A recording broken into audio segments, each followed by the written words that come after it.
you obviously know that Brush Road's for sale, for example. How do you know that's going to be the one? Like I'm always looking. So I'm always looking for the right one that'll suit something different. You know, like the one at the top of McGee that sold for 7, the closest one sold 3 months later for 3.65. So it's not like we beat it by 500,000. We beat it by a fair bit. It's funny like how things work. Like I remember driving past that house like 6 years ago and it's this little old brick one. There's an old dude there and just looking at it going, that's the house. And it's funny, 5 years later, 6 years later, it's the one we end up getting.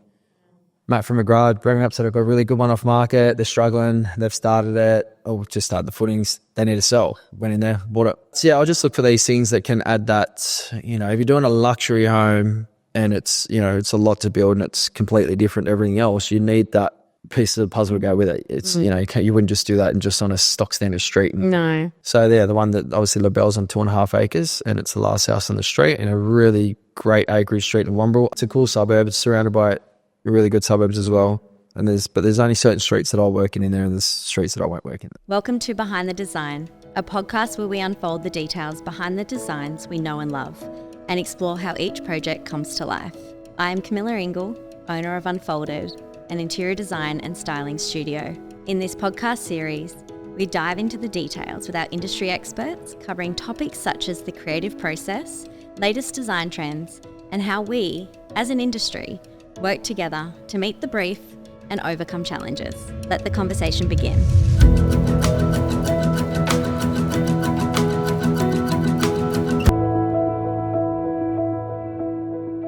So JSH Projects, Yeah. builder and developer. Yep. We still build for clients. I guess if it suits our sort of luxury brand we're trying to stay in, but yeah, more of the build development model. So 50% of ours and sort of 50% of clients, so sort of half-half. And so you're a fellow coastie. Yeah, fellow coaster. We both grew up there and now you're doing really well. So I guess, you know, that there can be like a lot of question marks around, hang on, builder or developer, builder and developer. What made you want to do both and instead of sort of just staying with one or the other? Well, I guess my story is a little bit backwards. So usually builders may become developers, but I was developing before I was a builder. I've always been a builder, but I didn't have my own building business and I hadn't finished my building ticket. But I started with property at like an early age, so I was flipping them anyway. And what's an early age? Bought my first property at 21. Okay. 20, it's pretty bold. Yeah. I didn't grow up in an own home, as I was telling you before, so it was sort of something I was like, well, I'm getting one. So, so that was the first thing I sort of dabbled into and then fell in love with it and kept doing it and just kept flipping homes and then was like, well, I was still building apartments and stuff in Sydney for builders and whatnot and working down there in construction, but it was like I knew money was coming to the coast as well. I was like, no, I need to sort of benefit the development side of it and make the development side move a bit quicker. So finished the building ticket and then started the building business. Like JSH Projects itself really has only been a building company for just over 5 years. Okay. Similar to yours. Similar to me, pre-COVID. Yes. Yeah, and then hit that. So that was fun, especially when you started. Yeah. So it was more to benefit the development end and then also take on client work and yeah, and here we are now. And so a lot of the intention, you know, we're chatting about LaBelle, Brush Road, and Mirage, McGee Avenue, Wombrel. So both of them are Wombrel. And so McGee has sold. McGee sold, halfway through construction and it sold like we sort of settled just after mid last year. Yeah. So really happy with that result you were saying? Yes, very happy with the result. We were pretty sure it was a non-waterfront record, so for 7 million. So that was a really, really good sale. Big for the coast. Big for the coast, and I guess when apparently it was tapering down. So, but I think in that sort of higher end luxury end space, the tapers and the lifts and that don't really affect it as much. So that's sort of why I like to, I guess, stay in that space for that reason, and also you get to create some cool designs, cool homes. And Brush Road at the moment we walked through the other day together, and that is hoping to be finished. It's another... I'm pushing for 4 weeks. Oh, it's a big So, push. everyone's there at the moment. So, it's just a big push. So we've sort of got opened it to buyers at the moment. So I've been holding that one off, and most of our developments have sold pre or during construction. So this one, I'm going to hold this one back for a bit. I think it's pretty special. So yeah, brought someone through yesterday. That went well, and yeah, we'll be going into sort of landscaping and planning and In the pool. yeah, pool gets beaded and filled up next week, so that'll be good. So cool. Good time of year, so we can get jumping into that. So that'll be good. But How long do you get to have it until it ends up? depends. And sometimes it's going to enjoy it for a little bit if you can. But look, if someone buys it, it's standard settlement. It's going to be the 52 days, but we'll have it over Christmas. Put it that way. Brilliant. Do you time most of your builds? Try to, but it's not good before Christmas because then you got the Christmas rush. So now I'm trying to get it done by mid-December, so it's a bit of a push. Whereas if I was like, Because the trades want to go. trades want to go, trades, I've told everyone that everyone's pulling up on the 18th this year, so a little bit earlier. Looking forward to a break, but It's literally 4 weeks from today. exactly. So yeah, there you go. So if it was a September, you wouldn't be as pushy. So it's a good time of year, but it's a pushy time of year. So you seem like quite a go-getter. Yeah, no, I am. I definitely chase stuff. I always have. I enjoy doing it. I enjoy chasing things and stuff that I want or stuff that I sort of guess haven't had or dream to have or whatever. So it's and yeah, no, I enjoy doing it. So And so what's your process? Like, to date, you've mentioned that you started really dabbling in the industry at 21 and just only had JSH open 5 years ago, or start, I should say. In this time, have you developed a bit of this is how I want to work on the business, this is how I want things to go, or has it been quite an organic? I sort of have it. You sort of have it in your head. What I've always had an ambition to develop luxury boutique homes, and eventually get into. It's a bit hard on the coast just with the zoning, but eventually get into luxury boutique, full floor apartments and stuff like I have dabbled in it already. There's been ups and downs in those ones, but all good learning curves. But yeah, definitely in that really luxury boutique space where just I guess you get different reactions from people when they buy them and when they see them, and they're a really good marketing tool to have instead of just having your cookie cutter homes. But Totally. you get to look, they can be quite risky and they do suck up a lot of cash, but I think if the product's right, I think it should be right and you should sell it for what you want. Do you thrive in that sort of risk space? Yeah. I've done it all the time. I've done it all my life. I've always been that sort of risky way. Like even being younger, I guess, and flipping homes, I purchased homes that I guess I had to get. I might have had enough, back then you might have needed a deposit of 50 or 60K and I had it, but I hadn't had a loan approved and I just would buy it and just put the deposit down and not have a loan approved. So I did that plenty of times. And sometimes on the day before, I haven't had a loan approved day before settlement. So I have taken lots of risks, even when I was younger. So I think it just carries through, but it was allowing me to get property at a better price. So it's still here at the moment. So Any big lessons and learnings you want to share? Um, 1 day before settlement. yeah, That's pretty wild. yeah. So obviously, time gets away pretty quick, but yeah, the 52 days goes pretty quick, and maybe some other ones were collapsing because I was a point where I had a bit of property at a bit of a young age, and then I sort of got rid of it all, and then really took all the cash and then pushed it in developments, and started going on my own, where instead we were just living in it. And we were able to start the development business as well and put the cash into that and then start doing it on the outside. So I don't know. I think I did one lesson. I think you got to take the risk, but you got to be prepared to not get the reward sometimes. If you're not prepared for that, you got to be able to go through the lows and the highs, because I feel there's a lot of lows, and then when you get your highs, enjoy it. Yeah. They're more fulfilling. They are. More rewarding. Yeah, but you have to definitely be able to. I've only just really learned, to be honest, but enjoy the whole process of it, and there's a lot of solution finding. So Problem solving. Yep. And so what inspires you? What kind of keeps you going with all of this? It sounds Look, I've got a satisfaction thing that I like. I get over things quite quickly, which makes me keep chasing. And then I've got a beautiful family. I've got my wife and my 3 kids. So that's obviously a thing that pushes me now. driver.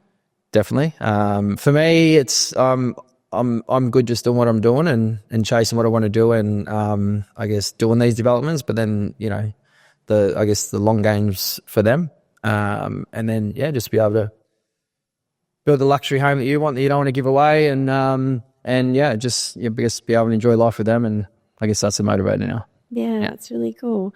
And it's so nice to hear, because it's, pending where people are at in their life, the driver is always changing. The inspiration is always changing. Mine's changed heaps, yeah.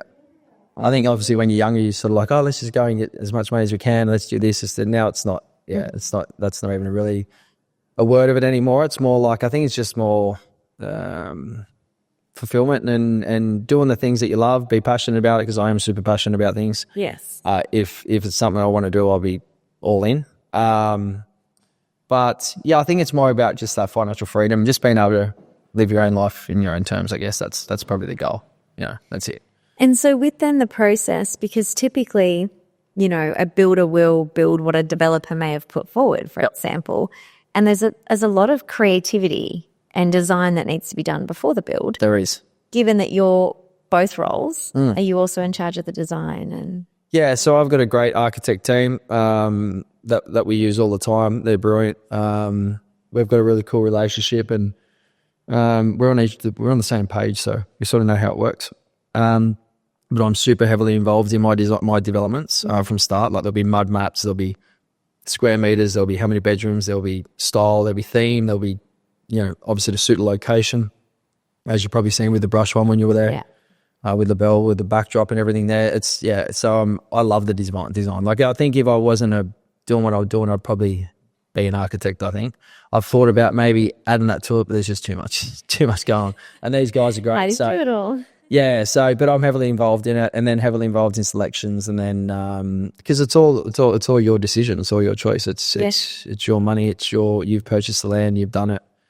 So whereas the other ones, you'll help throughout and assist through the design for the clients, as you know yourself. And but yeah, these ones heavily involved from start to finish, and in the sale process, like the marketing of the sale, which we're into now, and how we do everything with McGrath, Matt and Trev and the boys. So it seems like such a community on the coast with everyone you work with. Yeah, and which is nice because it's reliable. It is. Each time you're building and developing and selling, you're like, okay, cool, this is my process. This is who I work with. Yeah. These are the people who are going to show up. I think that's very important. Like, I've the couple of things learned along the way, but relationships for me is huge. I think that's the big ticket, to be honest. That's, I think, if you want to work on a skill set, work on that, because it's you form them, be loyal, don't wreck them, and and it'll work in your favour. So we've got a good team that we work with up there. So and it's always the same. Yes. So no chopping and changing. Just I think the loyalty part's a good thing. Yeah. Yes, if the other person that you're working with or the other party respects that, it's a good thing. Yeah, definitely. Yep. And it kind of keeps everything moving. It does. Because everyone's connected and knowing that they're all there for each other, and Yeah, and you get, obviously you get a lot of benefits and stuff from your end, because you're going to get first options at things, first to see it, and get the option for anyone else, and they know that they're going to sell it on the other end. Or it's the same with the architects. They know they're going to get work out of it. They know they're going to be able to create something pretty cool. So I think it's one of the most important things. Yeah, I think the chopping and changing doesn't work. So and it's similar for us, like with suppliers and things like that. It's so nice to go, oh, I know that I talked to John Smith at this supplier and he knows what I usually do. He knows my style. Client briefs come through. I've done the concept. Hey, John, can you help me? Blah, blah, blah. 100%. And it's just so handy because they've worked with you before. Yeah. You know the pricing. It's the relationship. Yeah. And that's, it's nothing. And the loyalty, like you're saying. Exactly. Yeah. And they're going to look, you're going to bend over backwards to them or help them out, and they're going to do the same for you. And I think that's just the way the world should work. And, it's definitely the preferred world that I prefer to work in. Yeah, definitely. Yeah. And you and I caught up the other day and we're just chatting about, running your own business and keeping. That was a good chat. Keeping all the balls juggling at the same time and working out how it all works. And then we spoke a bit about burnout and what we'd both experienced. Do you want to share a little bit more on your experience of burnout? Yeah, definitely. It's not the funnest thing to have in the world. I think I've experienced probably 2 burnouts. one that lasted a very, very long time, probably at least 6 to 8 weeks.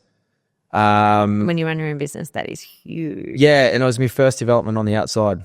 So it was the first one I hadn't flipped, like in a personal name. It was the first one that was sort of on the outside and not living in it. And yeah, so it was the sort of, I guess, diving into a new world. So that was taking its toll, and I was heavily on the tools because it's, you know, it's something, the first one on the outside I really wanted to get right. So it was a lot of workload, and then going home working late at night on the computer till 12 or 1 at night. And then at the same time, yeah, as I mentioned before, I had me best mate diagnosed with cancer and going through that. So yeah, I think one time I was sitting on the computer at home and late at night, not to maybe 8 or 9 o'clock at night, and then just fell off the chair, and that's where it all began. So yeah, lots of tunnel vision, social skills weren't there anymore, didn't sort of want to be around anyone, didn't even really, I kept saying to the wife, you know, I don't really want to go around family at you know, that time either. So it was quite heavy. Yeah. Impactful. Yeah, it just completely changed. Like a couple of times where I collapsed and wake up on the floor, and yeah, it was weird because you never had it. So you sort of, you don't know what's going on. It's like a full illness. Yeah. So it was completely different. Yeah. Had no drive, didn't want to get up in the mornings. Yeah. But yeah, at the time you don't have a choice. Like obviously you had that first development going and just had to keep pushing through it. And funnily enough, we had a surfing trip booked that I think I was telling you about. Yeah. And I said, I'm not going on it. My wife pushed me to go on it. Saving grace. And that ended up being my saving grace. And now I think no reception over in the Bendick Islands or whatever. And, you know, just, I guess, full clarity just got rid of it after a few days. Isn't that so interesting? Because even just hearing you repeat this story, it reminds me how we get to burnout. And how we get to burnout is a build-up of pressure. Yeah. Yeah, it's a pressure cooker. And at the time, I think I noticed you don't feel like you've got the pressure. Look, obviously there was a lot going on. Well, you disassociate. Yeah. Yeah. You do, 100%. That's what happens with burnout. Trying to avoid it. And then you going away and having room to breathe and not have people at you and not feel that you've got to see family. Yeah. That you've got to be there for your kids. And it's hard because, of course, you have to be there for your kids. My wife was pregnant at the time, so... got mother, but yeah, she's the one who pushed me to really go on it. And I was just there with 10 mates. Those are just 10 mates on a boat, surfing, drinking, and no reception, no phone, no nothing. So yeah, probably a few days in, I think once I got on the boat, because it's pretty far to get there, started sort of relaxing, and I came back okay. So yeah. Interesting. Yeah, and you and I touched on, you know, what it can do to you, because when you're in it, you don't understand why, but you just have to keep on keeping up. Yeah. And I remember, I felt like that movie Groundhog Day, where the alarm went off. 100%. And I felt like I would be sideways in bed, and then I would just get up, and I normally exercise every day, even if it's just a walk. Yeah, I got rid of that. Yeah, then I'd just put my feet on the ground, and I'd get up, and I'd turn the shower on, and I'd put my laptop in my bag, and I'd leave, and I'd open my laptop at work. You're looking at it, but you won't be doing anything. And just staring into the abyss, you know, and you're thinking, nothing in the tank. Yeah, and you just still try and do it anyway to think you're actually getting something done. But, you know, I think it was just emotionless almost. Yeah, pretty much. As long as you got from A to B on those days, I think it was sort of, that's all you just tried to get. Yeah. And that's why when you said 8 weeks, mine was about 3. Yeah. But even then I was like, I had no sleep to it. I don't know how. Yeah, I wasn't sleeping. That's why you were falling off, Yeah, and when I had it, I just, couldn't sleep. Whereas I'm a really good sleeper, but during that period. Yeah. And you're still doing what you're doing?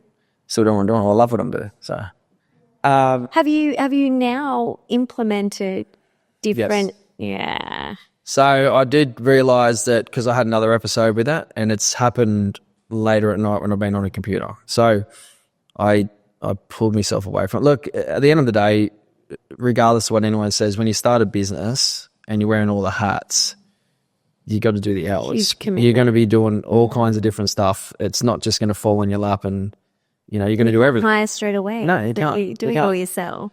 Exactly, and I set myself. I just said the first thing was not to use a computer after 6 o'clock at night. Good. And not taking it. I bought an office that we're in now, and keep the computer there. That was that sort of first stage to get rid of that. That helped, and then I'm like, right, well, I can't run a business like this the whole time. I need to start to push the business and start to employ people that can be good for the business and be great to have around and help. Yeah, and just so How do you find that role, like the managerial role? The hardest part for me was leaving site. So I was like, one of my supervisors, he's been with us since the start, Mick Young, he's an absolute legend. I'd be like, oh, I've got to go home, I've got to go home after this and do all the computer work. And he's like, leave now. But I'm like, no, I don't want to leave now. He goes, we got it. I think it's just releasing that, I guess, ownership of it. And I knew they do it better than what I could. But I think it's just more about pulling away. And then I pulled away from that, and then I was doing my office work during the days and then spending some days on site. Just going through that transition was pretty hard. And then you've got to go through another transition of then getting people in the office. So that part was probably a bit easier than pulling away from site, because I'm on hands, like I'm an on-site guy. Yeah, I mean, that's pretty natural for a builder, like builder's background. Like you'd be used to that. You're not in a suit, rocking up, checking, just looking at the dust. Yeah, no, I'm not in a suits, no. No, only wear them when I have to. But yeah, the transition part was hard, but now it's good. And yeah, so just, I guess, getting rid of them really late times. And then obviously when you got, kids are getting older and you got to start putting time into them. So it was more about trying to get the company to advance really quick. And look, it's going to struggle.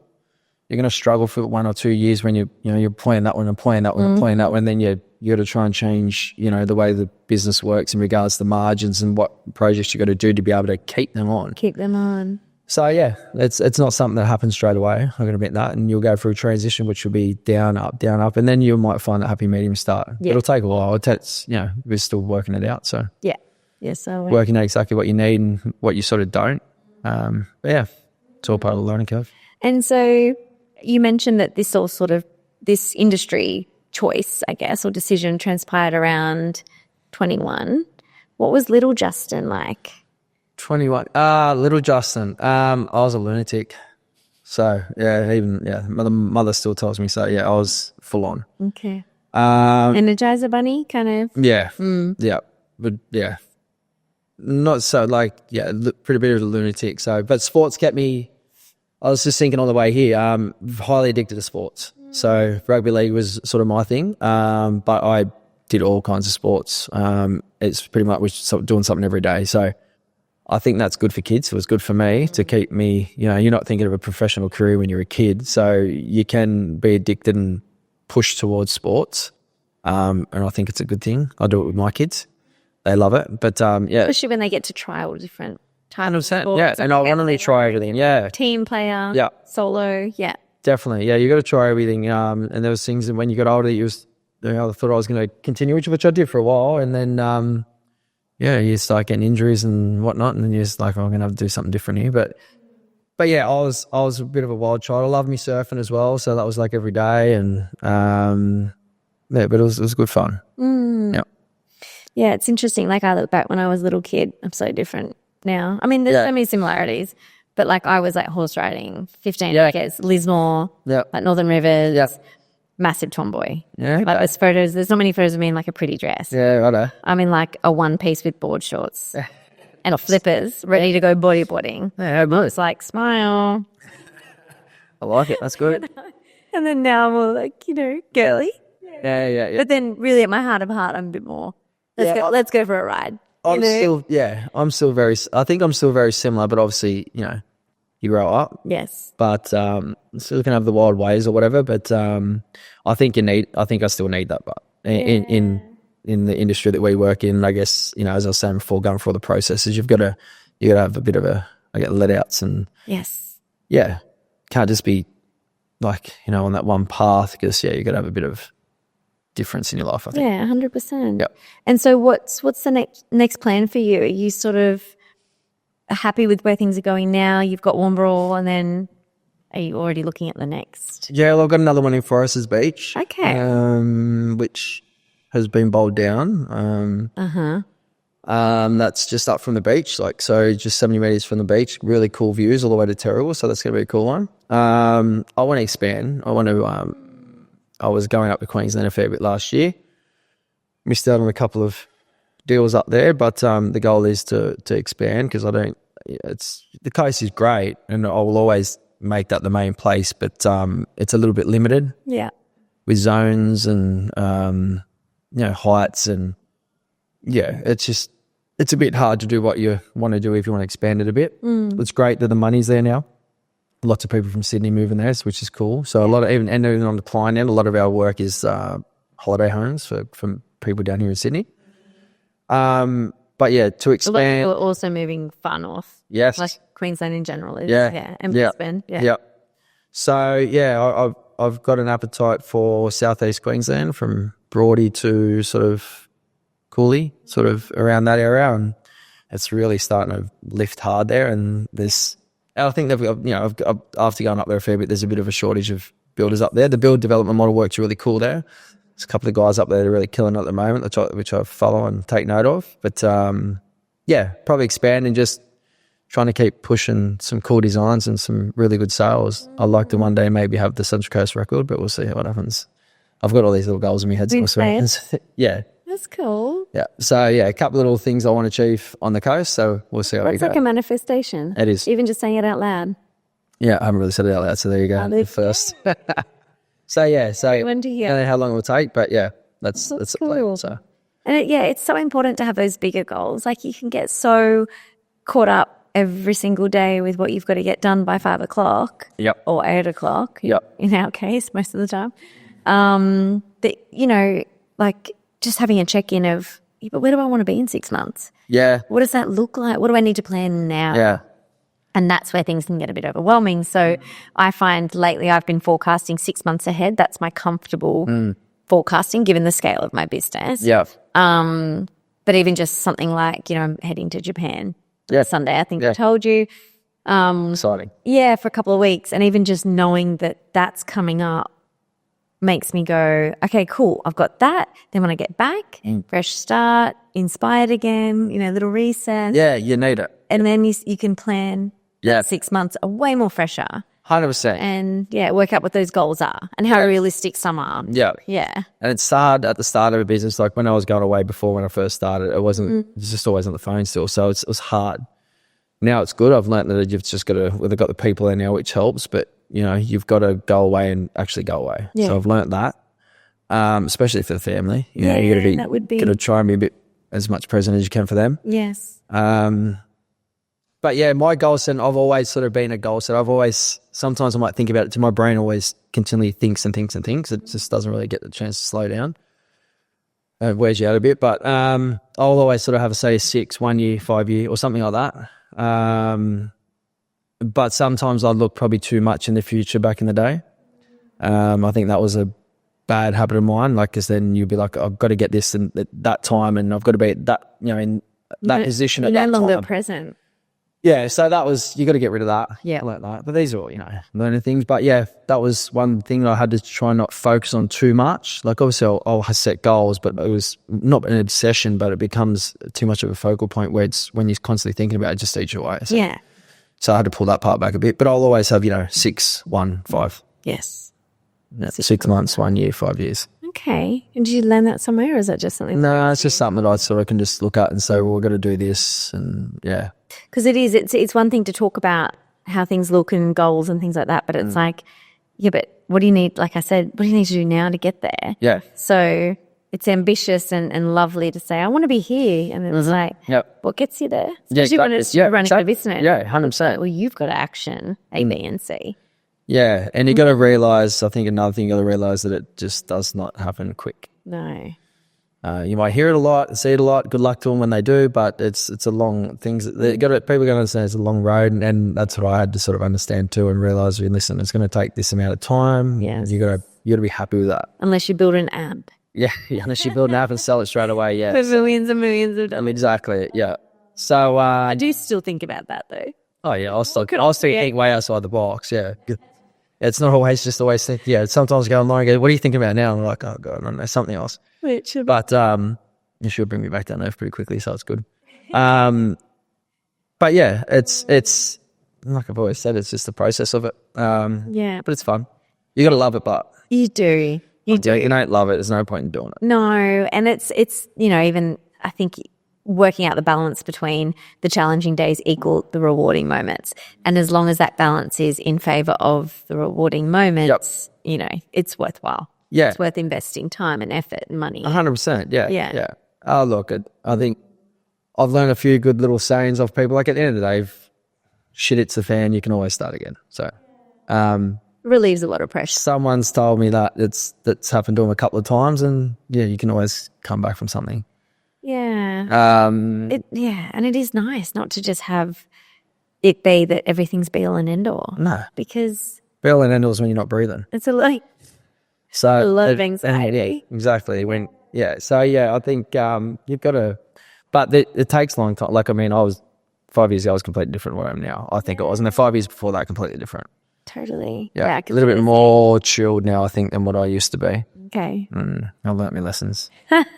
Yeah. And so how do you find working with interior designers then? Do you enjoy that sort of the process? And because you worked with an architect on I work with the architect, yeah. And as I said, I think you will be our first interior designer that we use. But yeah, I guess because I've did so many flips and everything, I was drawing my own drawings for the everything, like in the younger days. Are we talking pen and paper? Yeah. That's I love cool, drawing. though. Yeah. It is cool. And some people in our industry do love that. Yeah, I used to do it all the time. So I used to mud map everything, and then get it right, and then draw it properly, and then get it drafted. So that's how I used to do it, and then make all our own selections. So when I guess Still the fun part. Yeah, I know. Yeah. And then it became another habit that you just had to do. So then even rolling into these new big developments that we're doing now, I'm still full hands on with that. But it'll be, and obviously Lauren has helped out a lot with them, but I think it's, like I said, it'll be. Lauren works with. Lauren's my wife, so she's helped a lot. But I think it's time to, as I said, hopefully we can do some stuff together because, it's something I want to pull off. Yeah, there's definitely. too many other moving parts. So Yeah, and I think, I was speaking with a developer recently just around, people staying in their own lane, essentially. 100%. And I guess I feel like you're a bit of a unique scenario in terms of you're quite driven, you know what you like, you know what looks good, you've done it before. So you're quite like, well, I can do it myself. But it's like, when do you get to the point where you go, well, I can do it myself, but I might, I actually prefer to focus on, the development and the build. And I think and if I've got a reliable designer, then 100%, I'll hand that over. Yeah, and I think it just And you're aligned on the vision. and that adds another string to the bow, and I think it could add a bit more spice and a little bit more, better transition. Yes. Into the next one. So it's definitely something, as I said to you, that I would like to venture with you. And I think it'll be able to see that you can work with the person too, which Totally. I can see that. Yeah. But it's that. I'm looking forward to handing that part on and seeing what comes up. Like, obviously we speak to a lot of people, but I've just got a big thing of, with the home and the design. And then obviously when you've been there from the start, you sort of know what the home sort of needs. And then generally on our sales, we would get, I guess the ones that we keep would be different too. But on our sales, we get like interior makeovers and they'll come in and do all our stuff for us and you get all the nice pretty shots. Styling company on the Central Coast or Furniture Hire. It's called. Exactly. Yeah. So they come in there so you can get all your shots and then get them out. So we even though a lot of ours have been sold before, I don't know what the buyer's going to put in there. So we'll quickly jazz it up, make it all cool, get the shots and then quickly get the furniture back out. Yes. So just to make sure you get that right shot because, the buyer might have a different taste about something completely different. 100%. And it is interesting because you and I spoke about the full scope of interior design and what we do. And because my background's also in property styling, which is similar to interior makeovers, don't often do a lot of it now. Quite heavily focused on interior design and new builds and renovations. But for me, it's super easy. Like it's always been something that I'm like, yep, cool, whip up a floor plan, work out proportional, scaled furniture for the space, source it all. And that's such a nice add-on for someone like yourself because you can say, here's the build with, the higher furniture. However, and even in previous experiences, we've put together CGIs that show, a little bit more elevated furniture. Obviously, interior makeovers have a beautiful range. But the buyer might want something a bit more contemporary or whatever it might be. They might have, the completely different taste. Yeah, from separate suppliers. Yes. We can source that. Yeah. And that's the advantage. Another thing we need to obviously venture into because you need, I guess, to have these buyers see different options. Yeah. Because everyone, like I said, I've seen some stuff be put in some homes, whether it's good or not, everyone's different. Talk for another day. Yeah. So, but everyone's different, it's their home, so... And it's personal. Some people It is. love things that we don't like. Exactly right. And Yeah. as long as if they're buying it, Yep. that's up to them. 100%. They're the ones that are living with it. But yeah, it's more, I guess, about showing people what they can potentially do with the home. And yeah, I want to get the great shots. Yes, So totally. I don't want to lose that opportunity to not have the right shots. So complete a job for you then. It's essentially architectural, interior, exterior. Then you get the furniture in, gets photographed, Yep. goes on the market. Unless it's sold. Unless it's sold before, yeah. Which is what's happening now. So we've got a huge, like I said, a push on at LaBelle. Like I set some unreal A lot of people dates sometimes. talking about it. I'll just say that. A lot of people are talking about it. Yeah, no, it's starting to really get out there, and I've like got a date on the 10th of December with McGrath, and I got the email the other day saying 10th December we've got the presenter coming up from Sydney. She's going to walk around the house. I'm like, God, it's 3 weeks away. So we'll see. But I'm just pushing to try and get as much as I can done before that Christmas break. Yes. Because there's not much that really happens over. No. There's not many people that are. I mean, if someone wants a house, they'll buy it, but there's not much that family. happens. Exactly, it's the last thing in their minds. So, and it They're really pretty easy. won't pick back up again till like February, March is a great time to sell a home. So probably the best time to sell a home. And good weather. Yeah, and gotta if consider. it's then, it's then. But I got a funny feeling it'll go soon. But it's just trying to get it to that spot where people go, wow, you know, like Totally. this is the home that I want. This thing's pretty cool. And what's your research process? Like, do you find, how did you know, like, you obviously know that Brush Road's for sale, for example. How do you know that's going to be the one? It's just like I'm always looking. So I'm always looking for the right one that'll suit something different. Have I guess, you know, like the one at the top of McGee that sold for 7, the closest one sold 3 months later for 3.65. So it's not like we beat it by 500,000. We beat it by a fair bit, but the view is insane. It was perfect. And it's funny like how things work. Like I remember driving past that house like 6 years ago, and it's this little old brick one. There's an old dude there, and just looking at it going, that's the house. And it's funny, 5 years later, 6 years later, it's the one we end up getting. Matt from McGrath, bring up, said I've got a really good one off market. They're struggling. They've started it. Oh, just started the footings. They need to sell. Went in there, bought it. So it's funny how it worked out, that one, actually. It's a story that I've completely forgot about. But it was just, the views are insane. It's 1,000 square metre block, which is huge for like a suburban house. Yeah. It's not an acreage. So that's, I'll just look for these things that can add that, you know, if you're doing a luxury home and it's, you know, it's a lot to build and it's completely different to everything else, you need that, I guess, that other piece of the puzzle to go with it. It's, you know, you wouldn't just do that and just on a stock standard street and No. somewhere. I won't mention suburbs, but Yes. but yeah, it's Got to be just- relevant. you got to suit the house to the location, to the block. So, and some things are going to have the downfalls. You just got to work with them. I think if the differences in those properties outweigh the downfalls, and you can make them work with the house, it'll work. Yeah. So the one that obviously LaBelle's on 2.5 acres, and it's the last house on the street in a really great acreage street in Wombrel. I do a lot in Wombrel. Why? So Yeah. curious. Do a lot in Wombrel. I think it's a really cool suburb. Everyone loves Wombrel. It's a cool suburb. It's surrounded by really good suburbs as well. And there's only certain streets that I'll work in there, and there's streets that I won't work in there. Interesting. So, and obviously, They don't know it yet, though, do they? no. The owners. No. So, but yeah, and then it's like, it's funny because you get to learn a lot where you work, and then obviously having McGrath and the guys there helps out a lot. But then when I'm trying to look up in Queensland, it's all brand new again. So it's like you're doing it on you. So you're on the hunt, you're meeting, you know, real estate agents up there, and you're meeting town planners up there, and it's just like you're starting all over again. Yeah. So it's fun, but so you just got a lot of research. The research side of things, like even, again, chatting to a developer just about when they have to work out if the job site, again, is worthwhile.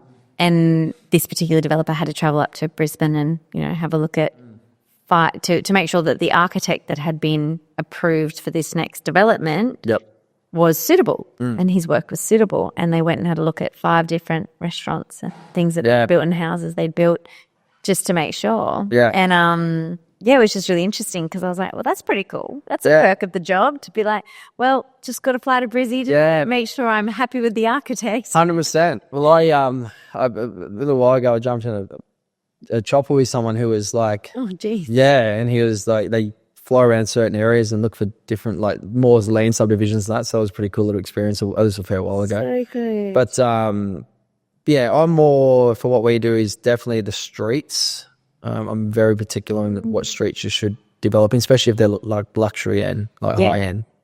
It just, you can, it's a different sort of, we've got to create our own product. Like there's no sort of set value. Like there's, I'll have it.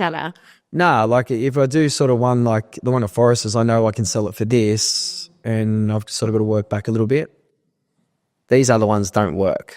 The ones that I'm doing now when you're starting, they don't work. So they won't believe you when you tell them you're going to sell them for. The valuer will not accept it. So it becomes a bit different. Okay. But you can't shortcut on them because the people that you're bringing in to buy them are going to need to pay the money to make it worthwhile. Yeah. So it's like you're creating your own product. So they can be a bit, not daunting, but it's a challenge. So but I think if you do it right. Definitely. Do it once, do it well. That's what I say. You'll get the result. Yeah.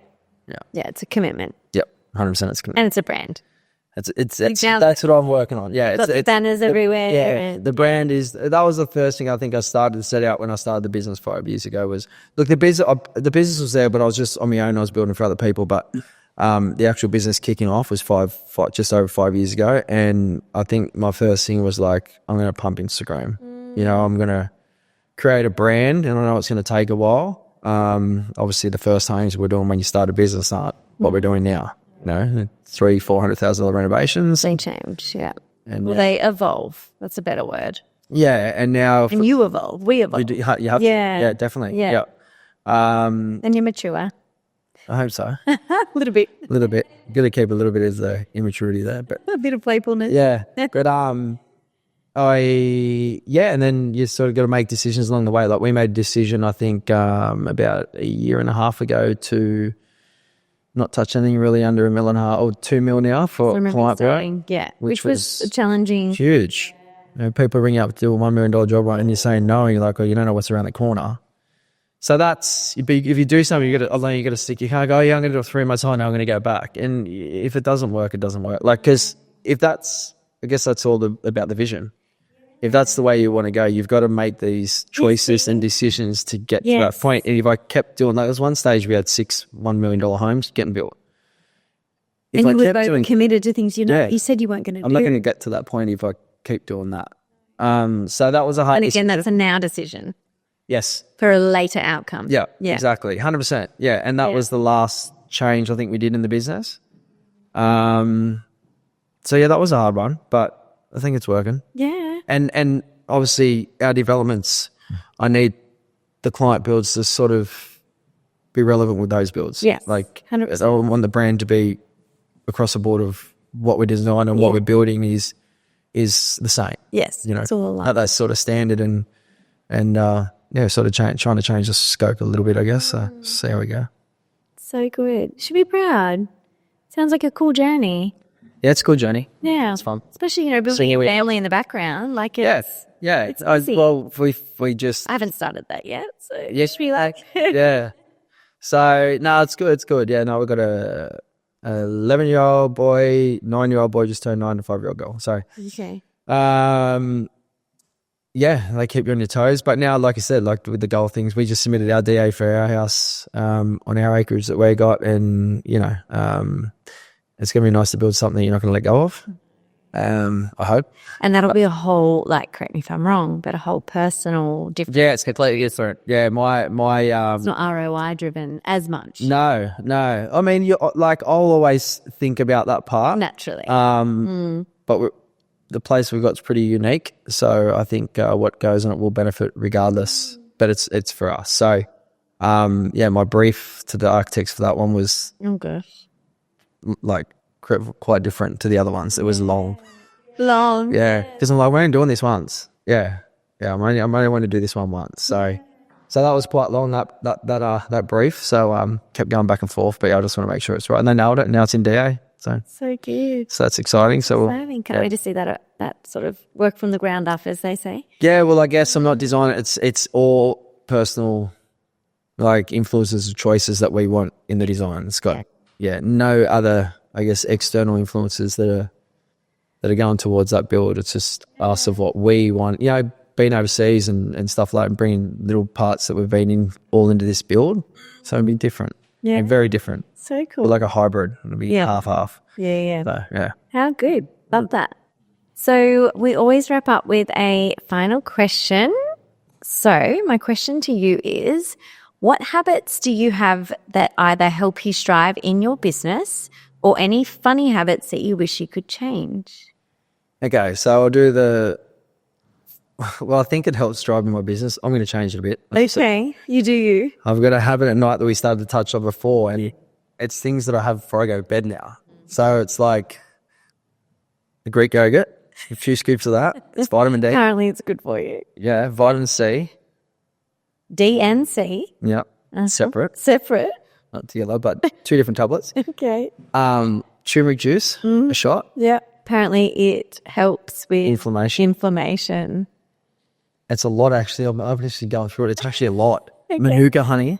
Oh, but do you have that with the Greek yogurt? No, it's all just one hit. Uh-huh. A teaspoon of that.